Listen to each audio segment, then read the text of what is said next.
Kwa nini tunakomboa hatima? Kwa sababu hatima ya mtu inaweza kuibiwa, hatima ya mtu inaweza kupindishwa, hatima ya mtu inaweza kuharibiwa. Somo letu ama sermon yetu inasema ukombozi wa hatima.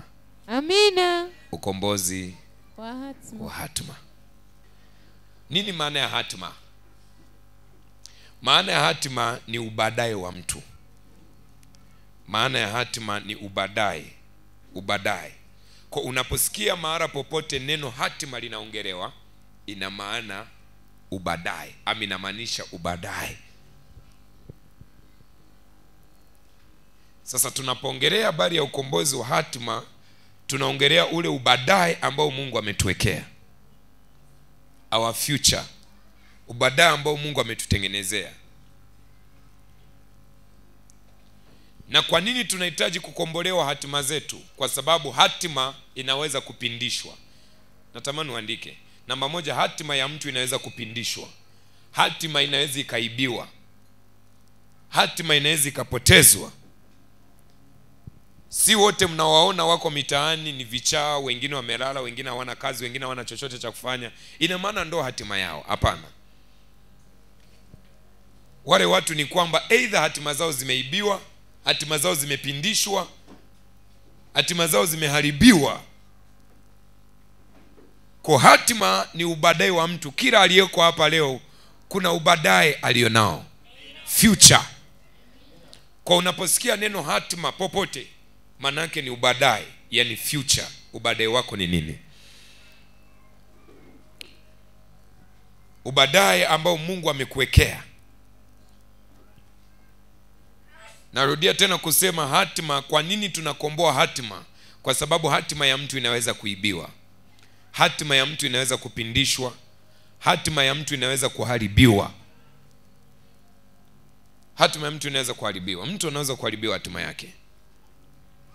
Labda tuseme ubadaye wa mtu ilikuwa ni ili aje awe rais. Natolea mfano. Tuko pamoja? Alafu wakati yuko form 4 akabebeshwa ujauzito na akawa hawezi kuendelea na masomo. Manake huyo mtu hatima yake moja kwa moja imefanyaje? Imeharibiwa. Kwa hatima inaweza kuharibiwa, hatima inaweza kuibiwa, hatima inaweza kupotezwa. Shetani anaweza kutaifisha hatima yako. Tunajuaje hilo? Fungua kitabu cha Isaya. Kitabu cha Isaya sura ya 42. Nadhani umeshanielewa maana hatima ni nini. Tuko pamoja? Hatima ni ubadaye wa mtu. Kila mmoja hapa ana hatima yake. Watu wengi wanafanya vitu wanavyovifanya, wanafanya mambo ambayo hawayajui, hawayaelewi kwa sababu ya kutokujua hatima zao. Bwana Yesu asifiwe.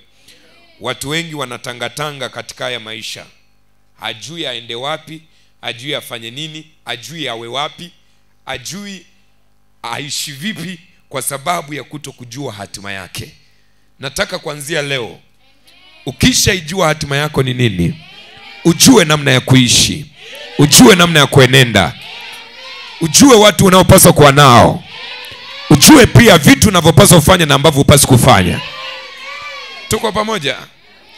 Kwa nini watu wanafanya vitu ovyo ovyo, watu wanaenenda ovyo ovyo, watu wanakaa na watu ambao hawapaswi kukaa nao, wanafanya vitu ambavyo hawapaswi kufanya? Ni kwa sababu ya kutokutambua hatima yao. Kwa mtu anaishi kwa sababu anaishi, mtu anafanya kwa sababu anafanya, kwa sababu haijui hatima yake. Lakini leo ninakuombea kwa huyu Mungu aliyenituma, ukaitambue hatima yako katika jina la Yesu. Isaya 42 mstari wa 22. Hatima ya mtu inaweza kuibiwa, hatima ya mtu inaweza kutekwa, hatima ya mtu inaweza kuharibiwa. Ukisoma pale Isaya 42 mstari wa 22 anasema, lakini watu hawa ni watu walioibiwa na kutekwa. Wote wamenaswa katika mashimo, wamefichwa katika magereza, wamekuwa mawindo wala hapana okoaye, wamekuwa mateka wala hapana asemaye rudisha. Lakini watu hawa ni watu walioibiwa na kutekwa. Alipokuwa anapoongelea kwamba watu hawa ni watu walioibiwa, haimaanishi kwamba ni kweli walikuwa wameibiwa na wametekwa, labda wamefichwa mahali. Hawa watu walikuwa wanaishi maisha yao, lakini walipotazamwa katika ulimwengu wa roho, akagundua kwamba hawa watu hatima zao zimeibiwa. Mambo wanayoyafanya sio wanayopaswa kuyafanya. Maisha wanayoyaishi sio maisha wanayopaswa kuyaishi. namna wanavyoenenda sivyo wanavyopaswa kuenenda. Kwa alipoona katika ulimwengu wa roho akagundua pamoja wanaishi wanaona wako huru, lakini hatima zao zimeibiwa, hatima zao zimetekwa. Na leo Mungu amenituma hatima yako ikombolewe katika jina la Yesu. Amen. Kwa ukisha itambua hatima yako ni nini, ubaadaye wako ni nini, kuna namna unapaswa kuishi na kuna namna upaswi kuishi. Mtu anayetambua hatima yake haishi maisha kwa sababu amemwona mtu fulani anaishi maisha ya namna ile. Yes. Mtu anayetambua hatima yake haishi kama mtu mwingine anavyoishi. Amina. Mtu anayejua hatima yake anaishi kama hatima yake inavyotaka aishi. Amen. Leo ninakuombea ukisha itambua hatima yako, Yes. uanze kuishi sawa sawa na hatima yako inavyosema. Amen. Mtu anayejua hatima yake aishi kwa kuiga ama kuigiza maisha ya wengine. Yes. Kwa mfano ukimsoma mtu mmoja anaitwa Samson, sura ya 16 pale Waamuzi. Tuko pamoja? Amina. Unaweza kuanzia hapo kusoma sura ya 16, utasoma mwenyewe. Kwa sababu ya muda wangu kuna mahali nataka nikupitisha haraka haraka. Bwana Yesu asifiwe. Amen. Waamuzi sura ya 16 utazisoma taarifa za Samson.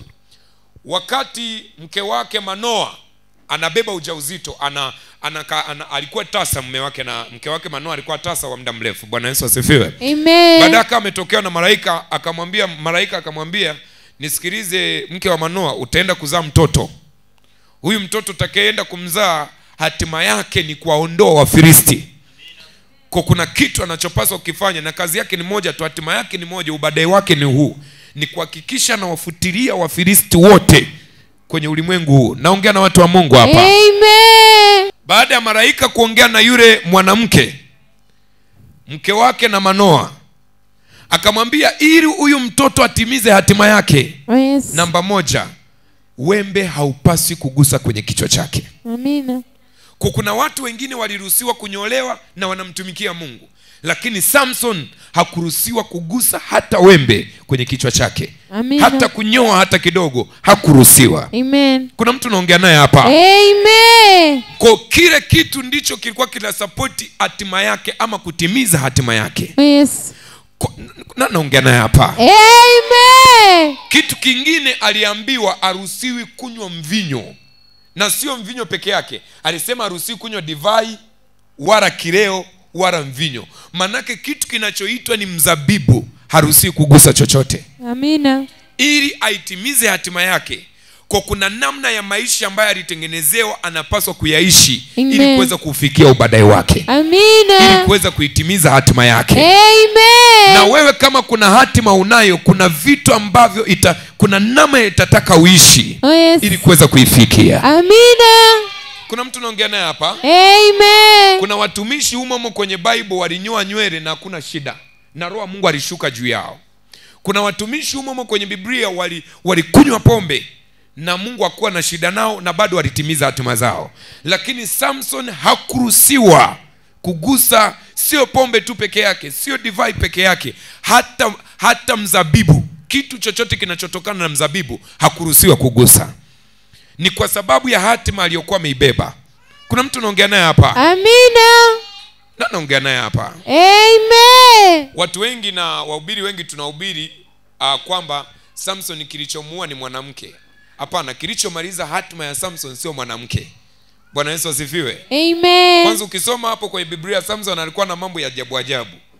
Kuna mahali alienda huko wapi kwa Wafilisti huko, Biblia inasema akaingia kwenye nyumba fulani ya kahaba. Bwana Yesu asifiwe. Amen. Alipoingia kwenye ile nyumba ya kahaba akaanza kufanya mambo yake. Wakati wa usiku wakamzingira, wakasema tunataka akija kuamka asubuhi tumnyanyue tumuue hapa.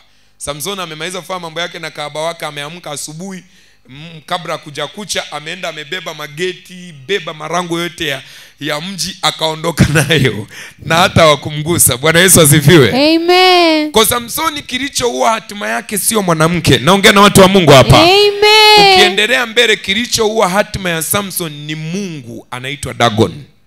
Ndio maana unaona baada ya kuwa Wafilisti wamemkamata Samson, wakaanza kuimba wanasema Mungu Dagon ametusaidia kumkamata adui yetu. Kwa Samson vita aliyokuwa nayo wakati ule sio ya mwanamke, sio ya nini. Vita aliyokuwa nayo ni ya Mungu Dagon. Kuna mtu naongea naye hapa? Amen. Soma kwenye Bible hapo itakuelezea vizuri. Kwa wakaanza kumshukuru Mungu wao Dagon kwa kuwasaidia kumkamata mtu anaitwa Samson. Kwa kilichomwangusha Samson, naongea na watu wa Mungu hapa. Amen. Ni baada ya Mungu Dagon kumwingia mwanamke anaitwa Delila. Kwa sio mwanamke kama mwanamke aliyemwangusha Samson. Kwa sababu kama ni issue ya wanawake, Samson alikuwa na matatizo na wanawake. Alikuwa ni mtu wa wanawake sana na alikuwa anapenda wanawake sana.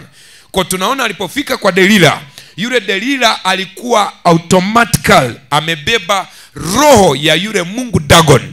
Kwa alipofika akamshawishi, ukiendelea mbele Biblia inasema roho ya Samson ikamchoka, akajisikia vibaya rohoni mwake kiasi cha kufa, akaamua kuitoa siri yake. Vita aliyokuwa nayo wakati ilikuwa sio vita ya mwanamke, ilikuwa ni yule Mungu Dagon aliyekuwa ndani ya Delila. Amina. Naongea na watu wa Mungu hapa. Amen. Na baada ya kuwa amekubali kuitoa siri yake ya nywele kugusa kichwani mwake, moja kwa moja Samson hatima yake ikakatizwa. Kwa pia hatima ya mtu inaweza ikakatizwa njiani. Kuna mtu naongea naye hapa? Amina. Samson bado alikuwa hajamaliza hatima yake, alikuwa hajamaliza kukamilisha ile hatima, alikuwa hajaifikia hatima yake. Shetani akamnyongea njiani. Ndio maana ni hatari sana kuishi kwa kuiga. Fulani anaishi hivi na mimi naweza nikaishi hivi, hamna shida. Bwana Yesu asifiwe. Amen. Mbona kuna mtumishi fulani wa Mungu niliona kabisa anacheza na bongo. Kwa bongo itakuwa so mbaya. Pengine hatima yake haina shida nayo, tuko pamoja. Amen. Lakini wewe hatima yako ina shida. Kuna mtumishi mwingine mimi nimeona, kuna watumishi na wafahamu, utawakuta wako vijiweni, wanapiga story, wanaangalia mpira, wanaenda mpaka kwenye vibanda vya mpira. Leo ni Jumamosi, kesho ni Jumapili, napaswa kwenda kuhubiri. Haleluya. Amina. Yupo anaangalia Chelsea na Aston Villa sijui. Yuko anaangalia mpira na hana shida. Na kesho anaenda ibadani. Mimi ni thubutu nifanye kitu kama hicho.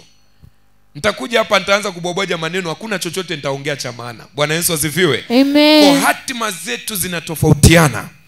Na hatima ndio inayokupaswa kukuongoza ni namna gani unapaswa kuishi. Amen. Kuna mtu naongea naye hapa? Amen. Sema amina kama tunaelewana. Amina. Samsoni yeye alilala na wanawake na wakuwa na shida. Ila mtu mmoja anaitwa Yusufu, ukisoma kitabu cha Mwanzo pale 39, angethubutu kumgusa mwanamke, hatima yake ilikuwa inakatwa pale pale. Kwa Samsoni kulikuwa kuna shida, kwa Daudi kulikuwa kuna shida, ila ukija kwa Yusufu kulikuwa tayari kuna nini? Kuna shida. Mwanamke mmoja anaitwa mke wa Potifa alipotaka kumshawishi Yusufu, Yusufu akaona akachagua kati ya hatima yangu na mwanamke nichukue kipi. Bwana Yesu asifiwe. Amen. Yusufu akaangalia akawaza, asema hapana, kati ya hatima na mke hapa cha kuchukua ni nini? Ni hatima. Kwa manake Yusufu angethubutu kumgusa yule mwanamke, hatima yake ilikuwa inakatishwa pale pale. Lakini tunaona watu kama kina Daudi walibaka mpaka na kuua, lakini bado hatima zao zikaendelea. Uliza mtu mmoja, wewe hatima yako inataka uishi vipi? Wewe hatima yako inataka uishi vipi? Utende dhambi. Najaribu kukuonesha ni namna gani unapaswa kutambua hatima yako ni vitu gani na vitaka na ni vitu gani haivitaki. Unapaswa kuishi vipi, ni mipaka gani, ni miko gani Mungu ameiweka kukusaidia kuweza kuitimiza hatima yako. Kwa sababu si kila maisha utakayoyaishi yatakuwa yana favor, yatakuwa yanakubaliana na hatima yako. Kuna mtu naongea naye hapa? Amen. Kuna maisha unayoyaishi yanapingana na hatima yako. Amina. Na kuna maisha unapaswa kuyaishi yanayoendana na hatima yako. Amen. Kuna watu unao kwenye maisha yako unapaswa kuwaweka mbali kwa sababu ya hatima yako. Amen. Na kuna watu huna leo kwenye maisha yako unapaswa kuwaweka karibu kwa sababu ya hatima yako. Amen. Hatima ni ubadaye wa mtu. Na ule ubadaye wako, hatima yako, kuna namna unapaswa kuishi ili uweze kuifikia. Hautoishi maisha yoyote unayojisikia alafu kaifikia hatima yako. Yes. Kuna namna unapaswa kuitambua hatima yako ni nini na unapaswa kuishi maisha namna gani. Amen. Mungu anakuongoza kuishi maisha namna gani? Amen. Mungu anakuongoza kuishi vipi? Amen. Na naongea naye hapa. Amen. Na naongea naye hapa. Amen. Ndio maana pia kuna watumishi hawaruhusiwi kabisa kutumia mafuta ya upako, hawaruhusiwi. Kuna watumishi Mungu hajawaruhusu kutumia hata maji ya upako, hairuhusiwi. Kwa sababu hatima yako inasema usitumie mafuta ya upako, usitumie maji ya upako, haimaanishi kwamba na hatima ya mwingine pia hairuhusu kutumia hivyo vitu. Yes. Ndio maana kuna watumishi wamejaribu kutumia maji, wamejaribu kutumia mafuta, wameona havifanyi kazi. Kwa baada ya kuwa wamevitumia wanaona havifanyi kazi, wanaona hao watu kama wanatumia, si nimetumia vitu vile vile wanavyovitumia, mbona mimi kwangu havijanifanyia kazi? Inaonekana hao watu wanatumia uchawi. Kumbe sio kweli, ni kwamba huduma yake, hatima yake, ubade wake hauruhusu hayo mambo. Yes. Lakini kwa mwingine sawa. Na naongea naye hapa. Amen. Kwa kuna watu wengine hatima zao zinawaruhusu kufanya vitu fulani, na kuna watu wengine hatima zao haziwaruhusu kabisa kufanya vitu fulani. Amen. Kwa kisha itambua hatima yako kuanzia leo. Yes. Utajua ni nani uwe naye, Yes. na ni nani usiwe naye. Amen. Ni kitu gani ufanye na ni kitu gani usifanye. Amen. Ni kitu gani uguse na ni kitu gani usiguse kabisa. Amen. Kuna mtu naongea naye hapa. Amen. Sema mimi na inaeleweka. Amen. Kuna watu wengine kwenye Biblia hatima zao hazikuwaruhusu hata kuoa. Hazikuwaruhusu hata kuoa. Kwa kuoa kwao ilikuwa ni hatari juu ya hatima yao. Sio kwa sababu ya mwanamke hawakuruhusiwa kuoa. Kwa nini? Kwa sababu mwanamke kwao ilikuwa ni uharibifu wa hatima zao. Sasa usipoijua hatima yako wewe, unakimbia unaenda unaoa, unashangaa unaoa mwanamke wa kwanza kidi, wa pili kidi, wa tatu kidi, wa nne kidi, unashangaa uelewi kwa nini ukai na mwanamke. Kumbe pengine hatima yako sio hiyo. Unapambania kitu ambacho sio nini? Sio cha hatima yako. Hakuna mtu ambaye yuko hapa duniani from nowhere kwa bahati mbaya. Kila mtu hapa kuna hatima alionayo anapaswa kuifikia. Amen.